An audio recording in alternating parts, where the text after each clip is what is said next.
அனைவருக்கும் வணக்கம். நான் லக்கண கணிதம் அப்படின்ற தலைப்பில் பார்க்க இருக்கிறோம். லக்கண கணிதத்துக்கு நம்ம முதல்ல என்ன எழுதணும்? லக்கண கணிதம்னு தலைப்பு எழுதிக்கிறணும். பிறகு சூரிய உதயம் காண்போம் விதி 1, குழந்தை பிறந்த இடைப்பட்ட நேரம் விதி 2, இடைப்பட்ட நேரத்தை நாளிகை வினாடியாக செய்வது 3, 4 ராசி பரிமாண இருப்பு காணுதல் 4, 5 லக்கணம் என்ற ராசி காண்போம் 5, 6 லக்கணம் என்ற நட்சத்திர பாதம் காணுதல் அப்படிங்கிற 5 தலைப்பை எடுத்து வச்சுக்கோங்க.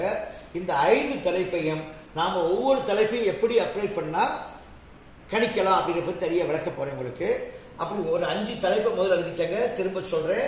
சூரிய உதயம் காண்போம், குழந்தை பிறந்த இடைப்பட்ட நேரம் காண்போம், இடைப்பட்ட நேரத்தை நாளிகை வினாடியாக செய்வோம், ராசி பரிமாண இருப்பு காண்போம், லக்கணம் என்ற ராசி காண்போம், லக்கண நட்சத்திர பாதம் காண்போம். இவ்வளவுதான். இந்த 5, 6 விதி மட்டும் கரெக்டா விடை எடுத்துட்டோம்னா எல்லா குழந்தைக்கும் எல்லா நாட்டிலையும் கணிக்கிறதுக்கு இதுதான் விதி. எனவே அதை எப்படி செய்து பார்க்க இருக்கிறோம். அப்ப முதல்ல வீடியோ நம்ம ஒரு ஜாதகம் கணிக்கிறதுக்கு என்ன தேவை? ஒரு பெற்றோர்கிட்ட எந்த ஊரு, எந்த நாடு, எந்த நேரம், அப்படி எந்த வருஷம் அப்படிங்கிற மட்டும் நமக்கு தெரிஞ்சு ஒரு வாக்கிய பஞ்சாங்கம் கையில் இருக்கணும். அது முதல்ல. ரெண்டாவது, அது வந்ததுக்கு பிறகு நாம் இந்த 5 ஸ்டெப்பை கையில் எடுத்துட்டோம்னா, இந்த 6 ஸ்டெப்பை கையில் எடுத்துட்டீங்கன்னா லக்கணம் வந்துடும். அவ்வளவுதான். இதை எப்படி ஜெனரல் விரிவாக பார்க்க இருக்கிறேன். நன்றி, வணக்கம்.